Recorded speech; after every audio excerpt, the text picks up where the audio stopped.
name is Natalie Dawn. I am half of the band Pamplemousse, and we've basically made a name for ourselves by making video songs, which is a concept that Jack was clever enough to think of.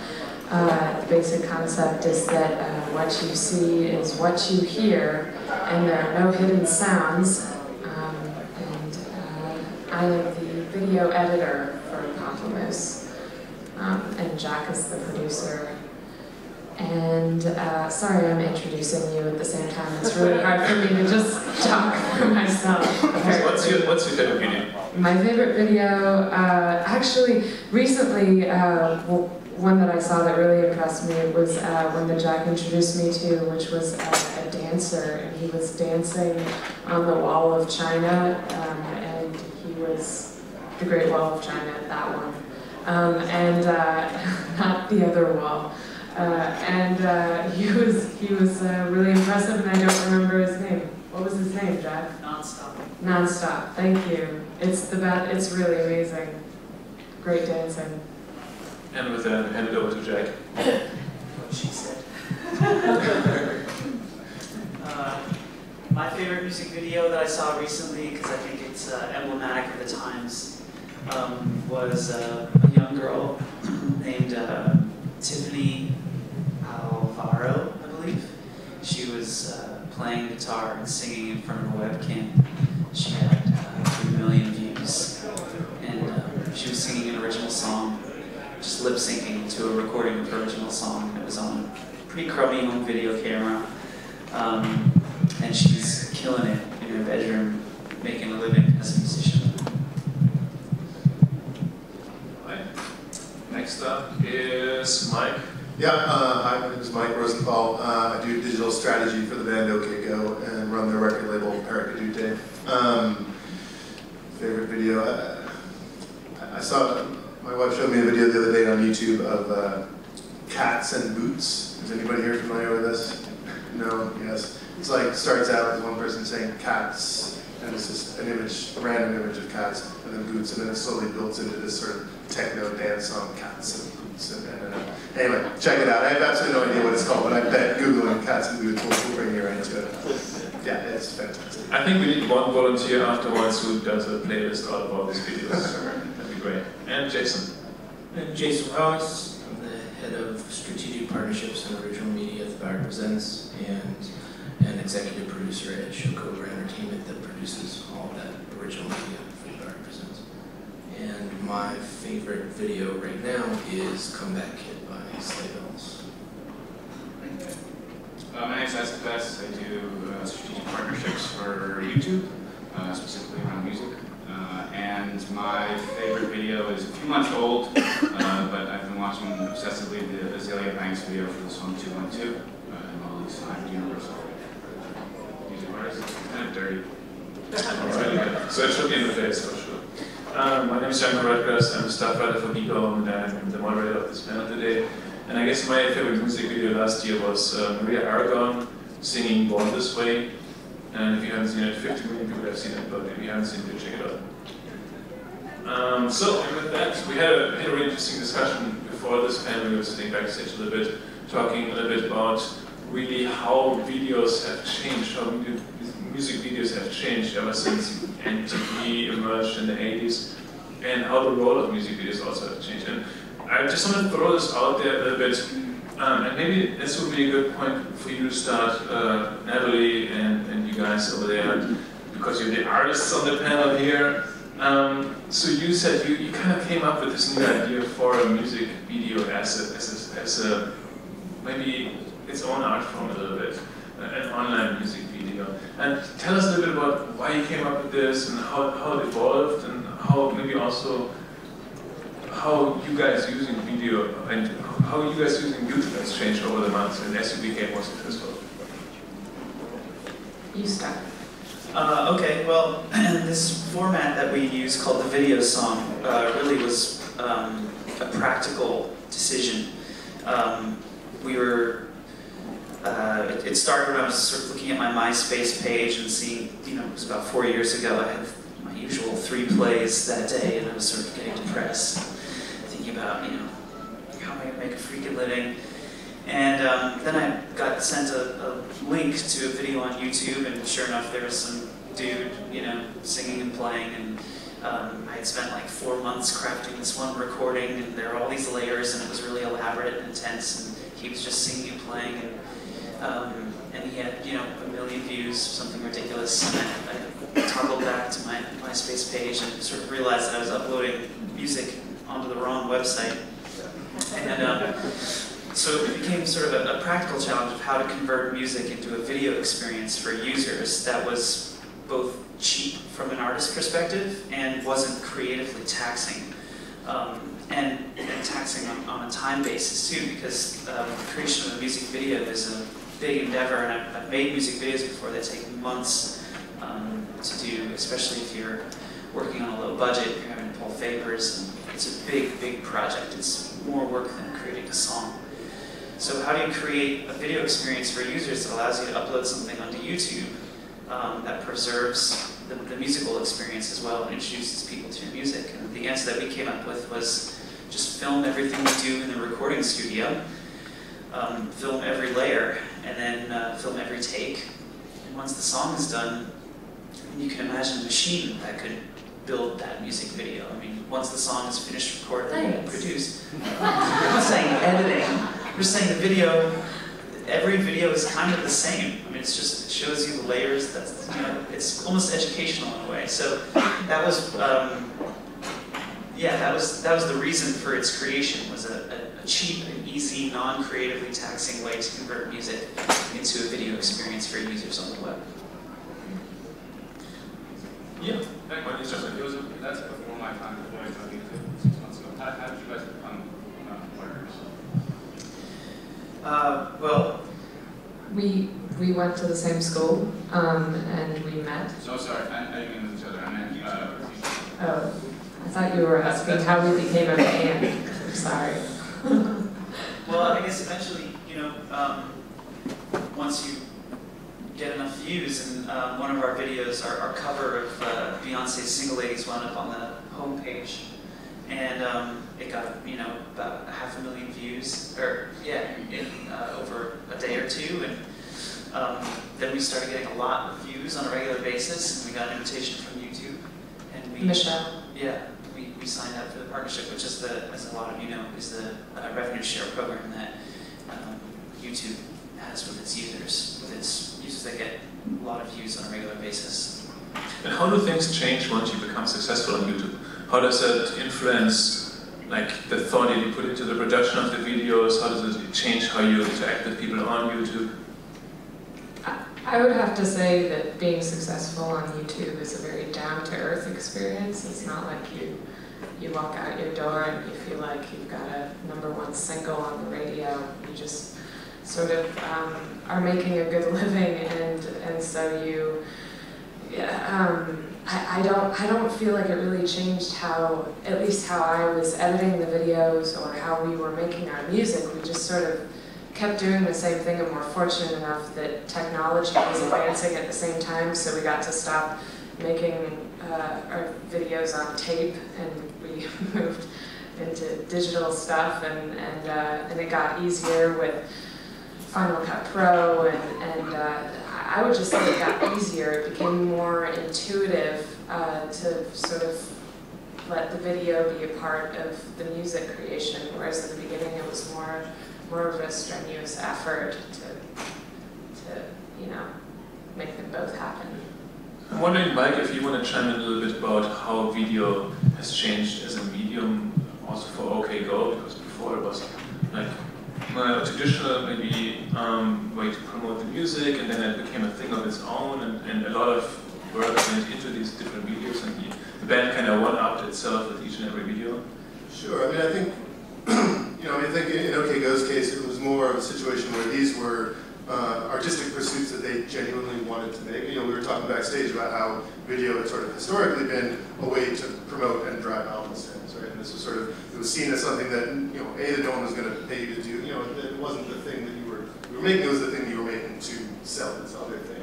And now that model has changed so much, over the last 10, 15 years that, we're in a place, and I feel like you guys as well, it seems like there's a real passion to want to make the thing, like, watching the videos, at least as an outsider, it seems like a real artistic expression, something that you guys are putting out there. Yes, and it's working. and I think with OK Go it's the same way, like, they're not just sort of showing up on the day of the shoot and saying, right, okay, what are we doing, okay, we're here. It's, they're out in the desert for months and they're, slogging through these kind of ridiculously elaborate experiences because it is genuinely, part of the art that they want to make. And they just happen to be fortunate enough to be in a time when not everything has to drive to the sale of these little plastic discs, that their sort of overall experience as a band can be playing live shows and yes, writing songs, but also doing any other artistic thing that sort of comes into their head. So I think it's just an evolving experience. And I think that's great for artists that like to make videos. I think that that's possibly problematic for artists. What if you don't want to do all that shit? What if you just want to be someone who writes really good songs and that's your living? I think that can be almost a barrier or an inhibitor for that as well. If I understand the history, the artists were felt like their ability to be creative was being stymied by their label to some degree. This was an opportunity for them to take matters into their own hands in a way that they wouldn't have been able to do 10 years ago. They were just inside. Sure. I mean, it's that whole experience was a bunch of different things, but certainly they're much more free as a band to do what they want to do now that we are an independent entity than they were 10 years ago or 5 years ago. I think you brought up an interesting point though there, that some artists may feel very comfortable with the medium and also with communicating with fans over platforms like YouTube, and others might be not as natural of a step. So I'm wondering, are there artists and YouTube artists, are those different things? And then as a second question, I guess, is there a general music-loving audience and is there a YouTube audience, and are they very different? Yeah. And whoever wants to take it. Yeah, I mean, I think all those things are true. I mean, a medium, any medium, is going to benefit a certain type of artist, and I mean, you can imagine if YouTube was around in the 60s and that was sort of the way, 60s and 70s, that was the way that artists were going to get out there. Can you imagine, Jimi Hendrix in his bedroom, like saying, hey guys, this is a song I wrote. I mean, I don't think it would have happened for him. It's like YouTube is sort of promoting these kind of, I don't know, it's kind of nerdy people, who from an artist perspective, like, we don't really go out much, and we're kind of shy, and we like to sort of rock stars. Yeah, I think that's the thing is. I think that the artists on YouTube aren't the typical sort of musician that you're used to seeing. So I think, but any medium is going to have that. I mean, the label medium, that thoroughfare for promoting artists creates a certain kind of person and a certain kind of artist, and it's and the YouTube thoroughfare creates a different kind of artist. And then yeah, there is a difference between YouTube viewers and other just music fans, I think, as well. YouTube viewers are, well, music fans, I think, often they want to go to shows and they want to go out. I think YouTube viewers do also want to go to shows, but they also want to buy things online more. They want to download more songs. They don't buy records. They buy iTunes.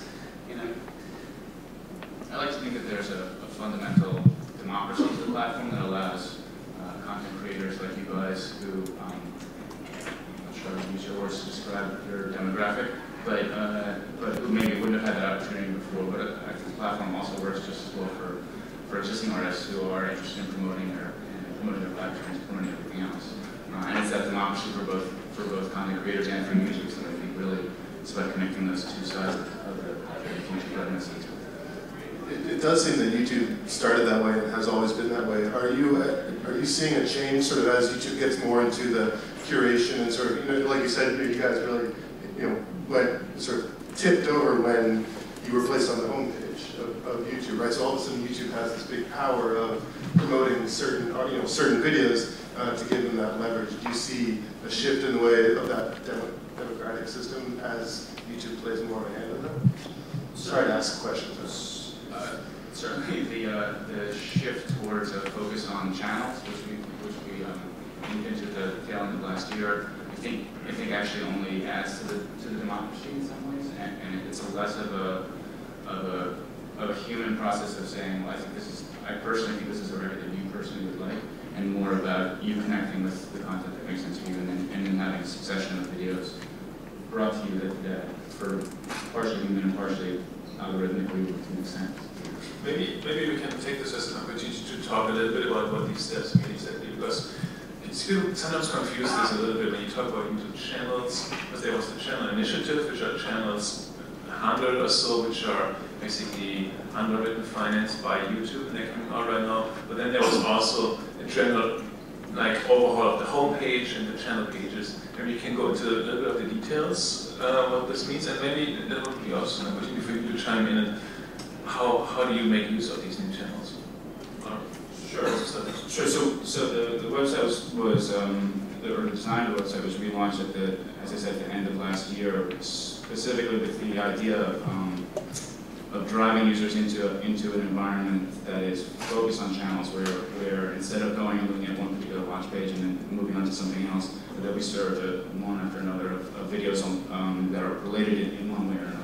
That's a little bit different from what we're working. Well, it's sort of tangential to the idea of us helping to facilitate the creation of more original content for the web, which is part of what we're working on with these guys.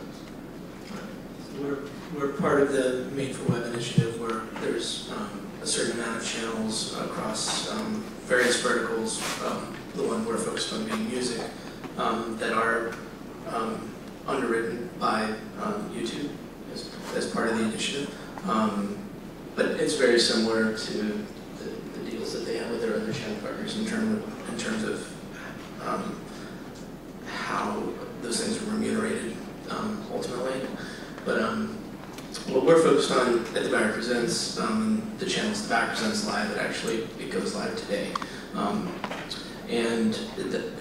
Our focus is on elongating that concert cycle. So video for us is reaching our consumer base and loyal music fans before they get to our venues, and then again, when they're leaving from the artist side, we're hoping to develop artists faster and get them from the Mercury Lounge, for example, 250 seats to the Garden, 15,000 seats. So being able to have a strong strategic partnership with YouTube and other digital platforms, whether it be a Pandora or whatever best of class across the board, that's what we're looking to initiate. As far as our focus on channels, what we're hoping to see, and again, we don't really have the data yet to prove this because we just launched this morning, is a focus on channels pushing like-minded users to each other. So I'm hoping that our content, while it's exclusive to our channel, is syndicated to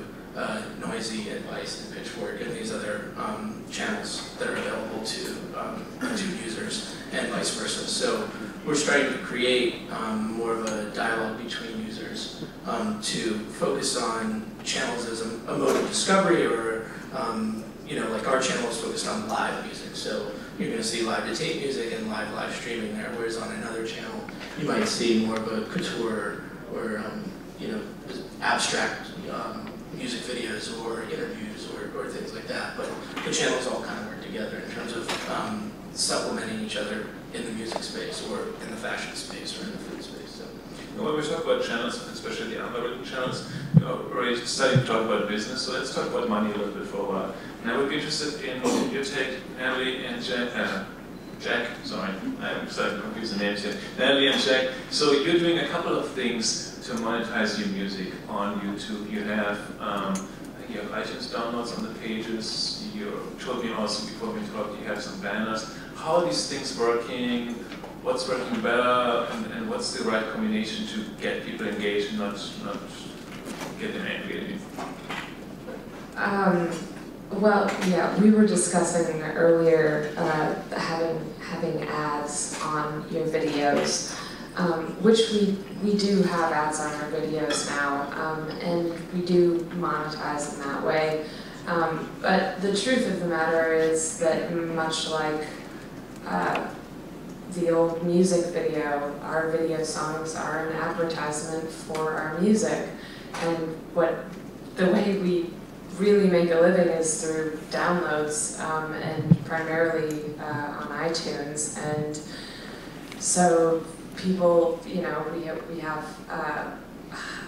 hundreds of thousands of subscribers, and a small percentage of them will go and download our music, and that's how we make a living. There are also the ads, but it hasn't really, we don't get tens of millions of views, unlike a lot of the pop acts that are on YouTube right now. So it's just not as lucrative for us as it is for people who are really getting millions of views. Yeah, our pie is pretty much half downloads, half licensing and commercial and corporate relationships, and then a very small sliver of that is ad revenue. So Isaac, why are ads not working for them? And what can I do to improve, or what can you guys do to improve it? And also, how do you think ads are going to play a role in the future in artist revenues? Well, I think that the trajectory of your advertising revenue on a month-by-month basis is heading skywards. And I think that as your careers grow and as the platform continues to evolve, I think you'll see that portion of the pie continue to get bigger and bigger. That's certainly the trends that we're seeing across all of our music partners. But we can talk about other things we can do to help expedite that process. One other thing that you mentioned was, so there are these different tie-ins with download stores right now available on YouTube, but a couple of things might be coming in the future. Can you give us a little preview of where this is going? Sure. We launched last fall what we're calling the YouTube merch store, and sort of adding on the iTunes, Amazon, and Google Music download links that have been on the site for a while. We have a partnership with Topspin and Songkick around the sales of artist merchandise and concert tickets and things like that. And we have a bunch of other partners that are in the works that I think will only add to the richness of that user experience and hopefully add to the commerce opportunities for our music partners. So Mike, what kind of role does branded content play? And OK Go, of course, just had the Super Bowl. Essentially. So tell us a bit about how this works for the band. And yeah, sure. I mean, you know, since we left Capitol Records, I mean, a lot of our time has been spent sort of thinking about how do you replace the bank, how do you replace the major label system, and you know, as you sort of move to a place where more and more bands are no longer part of the major labels, and for us, you know, we have certainly turned to this idea of corporate partnerships to get various creative endeavors out the door, things that just wouldn't be possible to do on our own, that we just couldn't afford to do. And so, you know, and we worry about it every time we do it. I mean, at least I do, you know, from a sort of outside perspective, you know, I feel like growing up, for me, you know, in the sort of 80s and 90s, there was a sense of, you know, you're selling out, you're a sellout for associating with that. And I just think that we just really haven't found that reaction from fans to be the case, much to, you know, sort of initial surprise. But it's, you know, I think people get it more and more now than ever before. That, you know, that if, especially, you know, the major label's not there for you. You know, the audience, you guys don't want to pay for the music. We can't afford to pay for the thing. So who's going to pay to make the thing? And if the end result is, yeah, okay, there's a Chevy car in this commercial, in this, you know, music video we wanted to make, and we got to make it, and you got to see it, and kind of everybody wins. You know, I think that the verdict is very much still out as to whether that's, you know, a model that's going to work for everyone and forever. But I think that for us right now, it definitely means that we get to do the things that we want to do. So we're very sensitive to it as a model, but it's worked out for us so far. So we have brands pay, we have advertisers pay, we have people buying downloads. Of course, when we take a step away from videos, people pay in all kinds of different other ways for music and subscriptions are starting to become a bigger role. Should people pay subscription fees to watch videos online?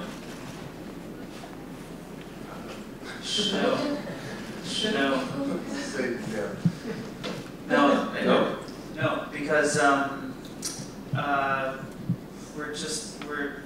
we're just growing up in this age where content is free, and if one website were to suddenly, if one website like YouTube were to suddenly say, sorry, you have to pay $10 a month to watch videos, there would just simply be another website where it was free.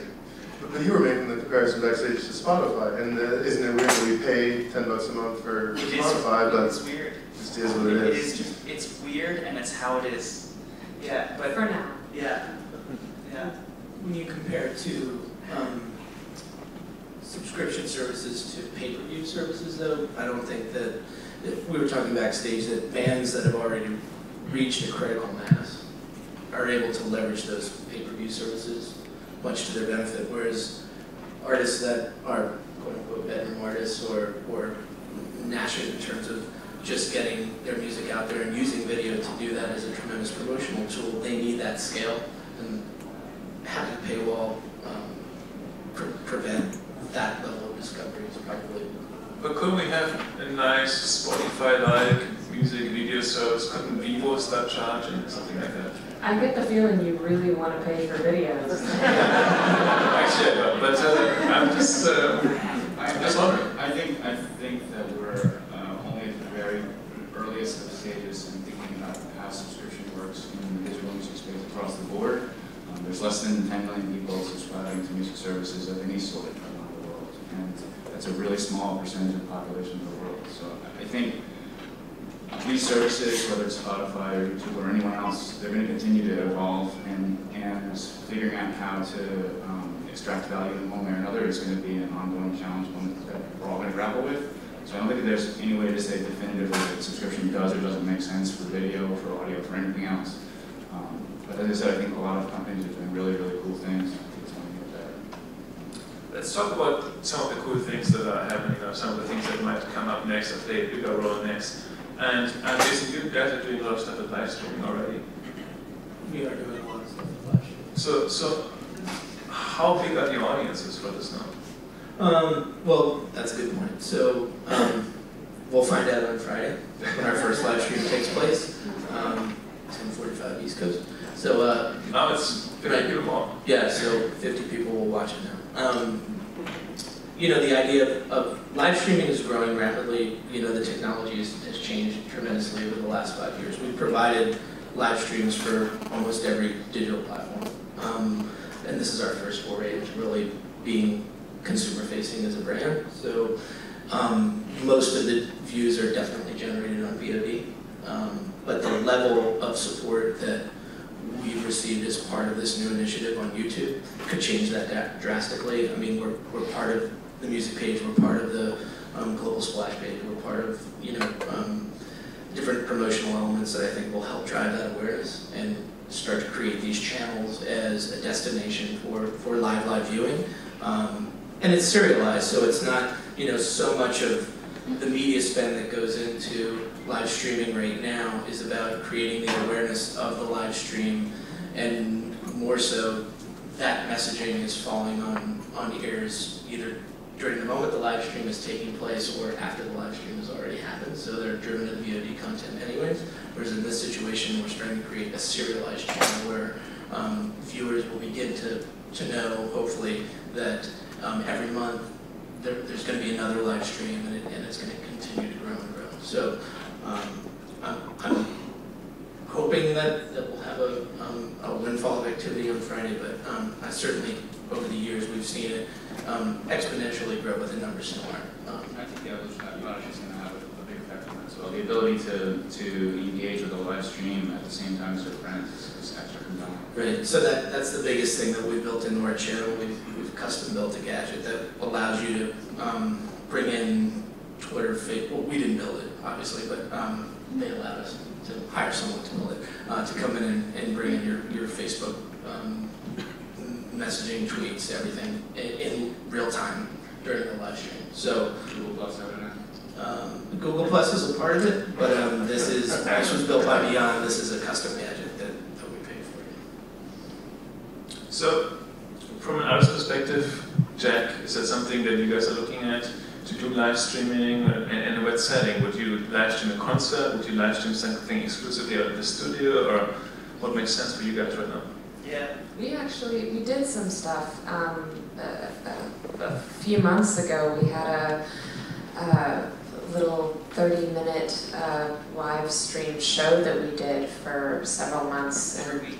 Yeah, every week, and it was really fun. It was just a new way to just have a conversation with our fans and just all over the world, and it took a lot out of us doing it every week.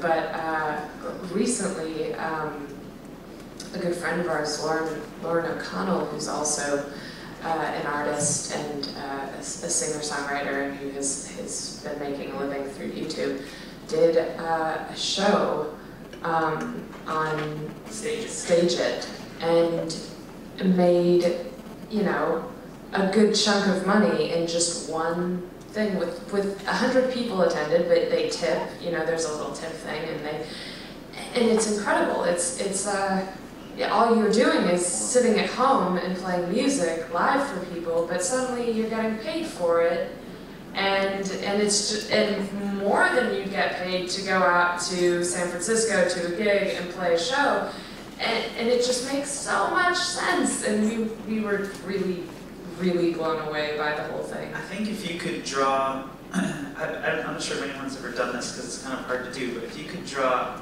a graph of users' feeling of connectedness with artists and artists' ability to monetize users, I think you would find a direct correlation, which is one of the reasons why Stage It, I think, is such a successful platform. And one of the reasons why I think the bedroom artist concept has been a way for bedroom artists to make money over the last couple of years, because suddenly people who are used to seeing musicians as these people behind a wall of smoke and mirrors and costumes and makeup and all this stuff, they see a person talking to them and vlogging right after they sing and play a song, and they realize this is a person that I'm watching who has value to me, and I want to help this person live so they can continue to give value to me in the form of music.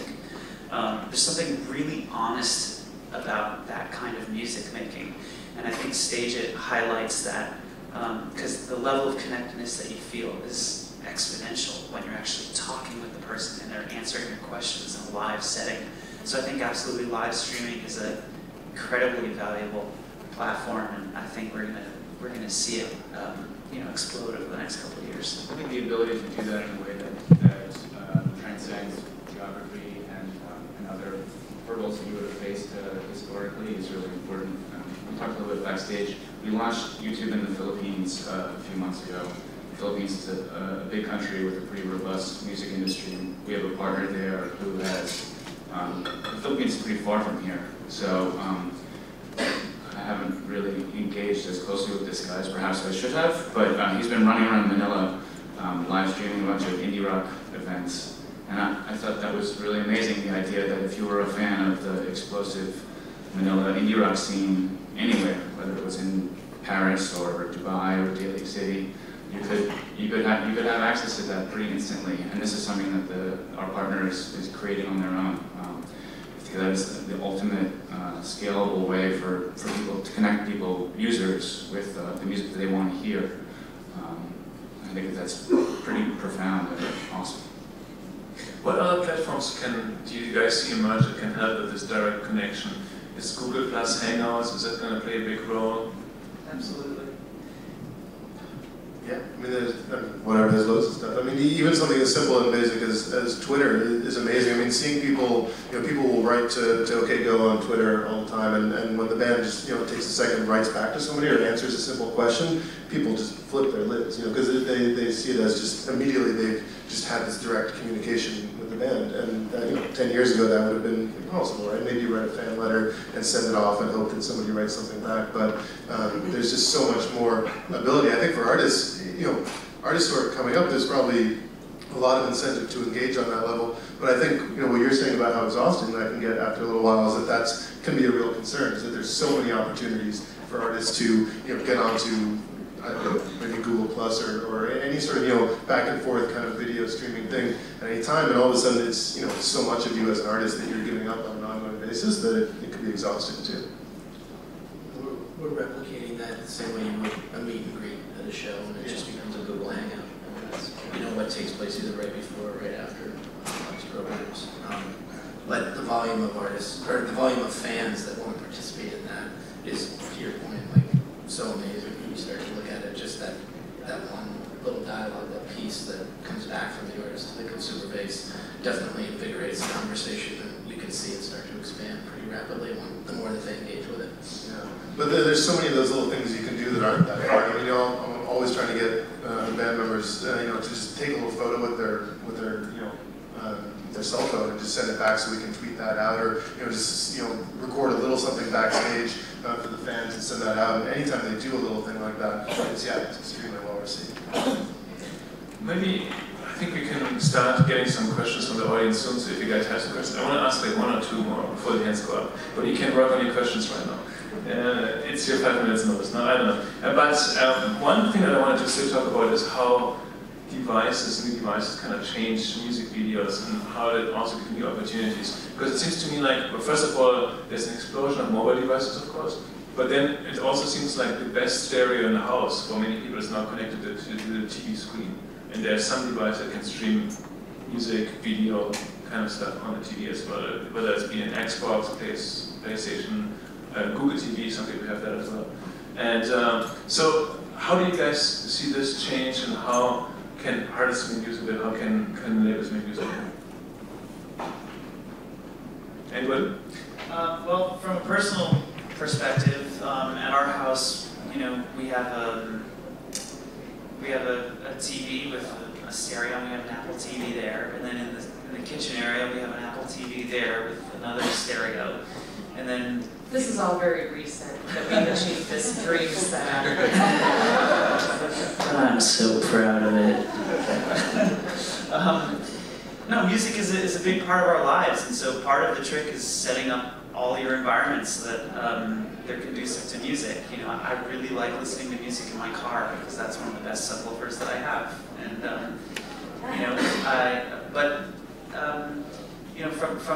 from a consumer's perspective, I think all that technology is great. I'm not sure that I've really thought about that from an artist perspective, because I know that most people, or at least as I'm mixing, I know that most people are going to be listening over a variety of speaker systems. So I make sure it sounds good on a laptop. I make sure it sounds good with no bass. I make sure it sounds good with a lot of bass. And that's kind of important to think about from at least a mixing and a creation perspective. You want to make sure that your music sounds good on all different kinds of speaker systems. Jason, you want to chime in a little bit about how you program a channel to work in a TV setting as well? Sure. So I think our purview is the size of the screen is endemic of the level of engagement that's going to take place. So right now we're seeing like iPad users are able to sustain a little bit longer in terms of engagement than watching something on their phone, and then not Apple TV or Google TV, home viewing on like your 1080i like big screen. That's where our long form content is geared towards. So the channel has both serialized 2.5 to 5 minute programming and also long form programming. So depending on what device you're using, you can commune with us at a different level of engagement. I would imagine that the improvements in the technology on the production side as well have some bearing on that as well. So the idea that you can create it. That's absolutely correct. So 5 years ago we might have been pushing out something at a very low bit rate in terms of what you were able to digest on your device, and now we're pushing out 5 different bit rates, and depending on the user's connectivity and the device that they're using, their experience could be wildly different. So you're getting an HD signal if you're watching it at home, but you may be in another part of the world that doesn't allow for that, but you can still see what's going on. Okay, let's maybe go to the audience now and get some questions here. I think the hand over there, the gentleman was first. And we have a microphone here, and we can speak in the microphone because I was told all of this is archived for eternity. So that's Yeah, I have a question. How does all this work when you were making the video or are making a video that isn't for your own work? So you got to start with a cover song. OK Go has had videos that incorporated videos from their fans or fan-made videos of your work. So what do you see that's simplifying and streamlining the licensing for fans or other creative people who are doing things like lip dub videos that are really popular on YouTube, but are made by people who don't have any way of clearly getting the license for that work. Well, I think the law takes quite a while to catch up to technology. And so what we have right now is kind of a giant gray area. I'm not sure anybody really knows what's going on, really. I mean, this is... well, there are some... The people who know what's going on aren't supposed to talk about it. I mean, at least from our perspective, we've run into a lot of deals where they say, don't tell anyone this. Yeah. We're just going to do it, this isn't public information. And we're, all the time we're thinking, well, what if we didn't happen to know you? How would we know what to do? And there is no streamlined, is this a cover song? Yes, well then you have to buy this and click here and enter your PayPal thing. There's no such system. It's not that easy yet. I think maybe that's a next step, but as it is right now, there's blanket licenses that corporations buy, like a bar would pay ASCAP or BMI royalties, websites that publish other people's content pay similar royalties. And from an artist's perspective, when you go and play cover songs at a bar, you don't have to pay BMI and ASCAP royalties. The bar is expected, the host is expected to pay. And it's a similar thing in the digital realm. But then what happens if you live stream it or you record it and put it up somewhere? We're highly scrutinized in terms of the types of content that are hosted on the channel and what is live streamed. So there's a lot of conversations that go on with record labels, publisher, artist management, agent, talking to them about which Led Zeppelin song are you going to be covering this time, and could you please allow us enough time to clear that, or please don't play it like you're live streaming. The onus on there really is no onus on the artist in that capacity. It's on the producer and the channel provider. So we're very careful to make sure that all those expectations are level. And I can just add, from the YouTube side, we're only really able to effectively monetize anything when we have all the rights lined up. And so we're at pains all the time to improve our ability to connect those dots. There's a lot of different initiatives that we've embarked upon in recent months. The acquisition of rights flow is a really important part of it as well. So I think it's safe to say that in coming months and years, you're going to see a greater and smoother ability to turn on that kind of functionality in a legal context. It'll be easier for our partners, easier for us, and it'll be a win for everybody. If I could give you a specific example of where there is some gray area. Recently, we were interested in uploading our songs to Bandcamp because it's a very easy way to release songs within minutes in any quality you want, whether it's FLAC or AIF or MP3. Some users expect really high quality files. Well, Bandcamp has a 2 free stream protocol. So you can stream the song twice, and then you can choose whether or not you want to buy it. And so what about cover songs? If we have a cover song, we want to upload it to Bandcamp. What do you do? And we contacted Bandcamp, and they don't pay ASCAP and BMI royalties, so who pays for that stream? I mean, technically we're publishing someone else's composition when we do that, where Bandcamp is, and no one's paying the songwriter. What do you do about that? I think sorry to cut you off there, but I think now we get into the territory where we should go into the next room where all the lawyers sit. But instead, maybe we can take a few more questions from the audience. Hi, I was really interested in what you guys were saying about live streaming and how that's really taking off. I work at a company where we power face-to-face communications. So we work with artists like Group Love and some of the Universal artists where they actually, like Google Hangouts, are able to talk to fans face-to-face, but in a kind of customized, controlled environment where you can queue people up. So my question to you guys is, This jury seems to be out about whether this is something artists want to actually do. We've had people say, oh, you know, live streams are fine, but it really does take a lot out of you to talk to many, many fans face to face. The People Love Prize were great. We went on for an hour and spoke to 30 fans face to face, and the fans loved it. They were so tired. And then there are also some artists who just don't want to engage with people that way and really think about audio as their medium and don't want to video chat with people in a broadcasted way. So I'd love to hear what you think.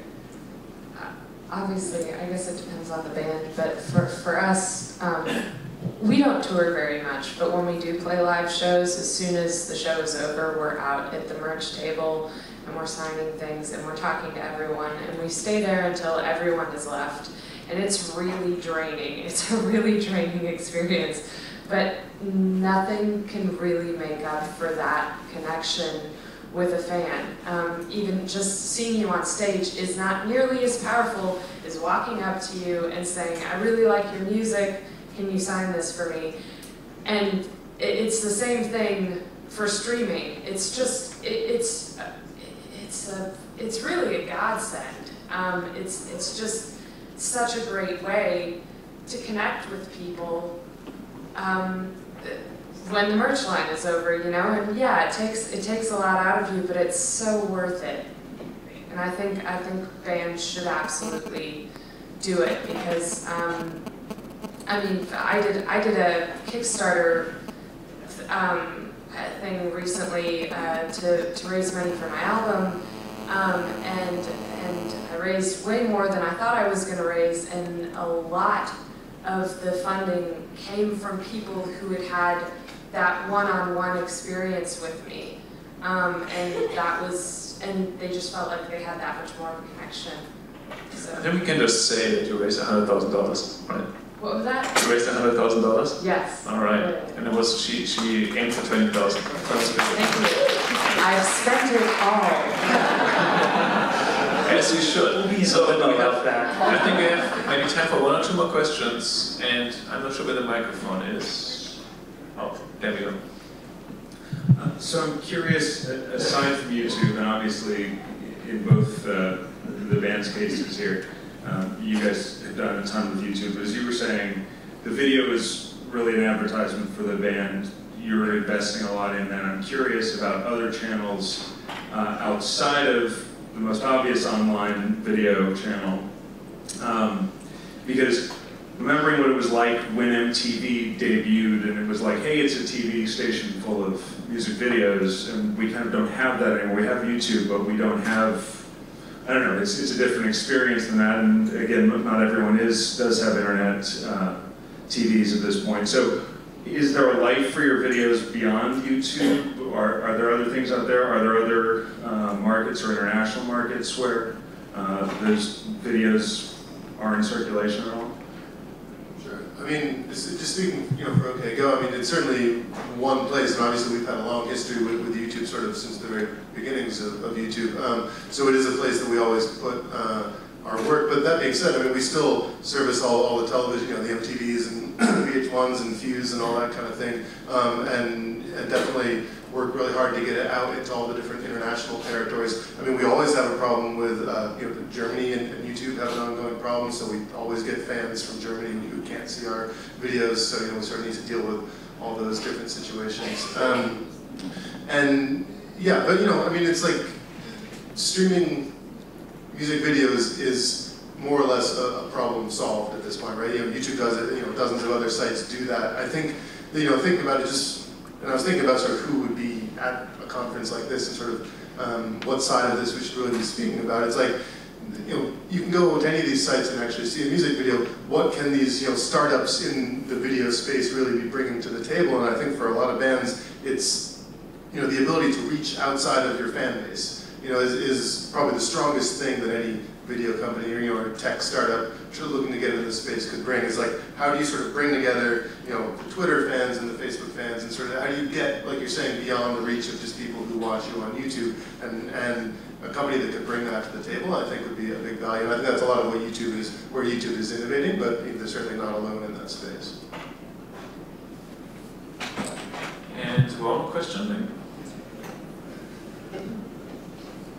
Hey, I actually just wanted to throw an idea out. You guys are talking about maybe video sites charging for streams, and then you're also talking about video sites that are accepting donations for streams. And I'm wondering, would it maybe be a good idea to give users the option of charging for their videos or accepting donations, and then the website taking a cut of that? And is YouTube going to do that in terms of? You should definitely start that website. So we have a bunch of product ideas here already. Do we have time for one last question? Okay. I keep saying this is the last question, but we just keep going with this. All right, all the way in the back. And I'm sorry, I know there's people here too, but we only have one microphone, and we're going to steal one. Anyway. So it seems that music rights is a real mess, and people have tried to build tools around managing that workflow. Is there any movement that you guys see to actually reform the laws to make them actually make sense? As in, make sense for the current environment that we're in. Is there any movement to reform laws? The actual, the way that music is licensed and the laws, and copyright laws, and all that kind of stuff. Yeah, Creative Commons, that whole movement is huge, and it's being adopted by mainstream artists for sure. Everybody's familiar with Creative Commons, pretty much. Yeah, I mean, that's the main one that I know about. Does anybody know any others? Well, I was just going to say that literally the panel that's happening right now downstairs is about copyright reform. So you may be able to hustle down there and get to the end of it. It's extremely complex, and there's a lot of different rights, and those rights vary by territory. We are all working really hard to figure out the right way to find the right solutions. It would be great if we could turn on everything for everybody instantly, but there's a lot of work to be done. And on that positive note, no, I think we had a great panel. I want to thank everybody very much, and let's give this guys.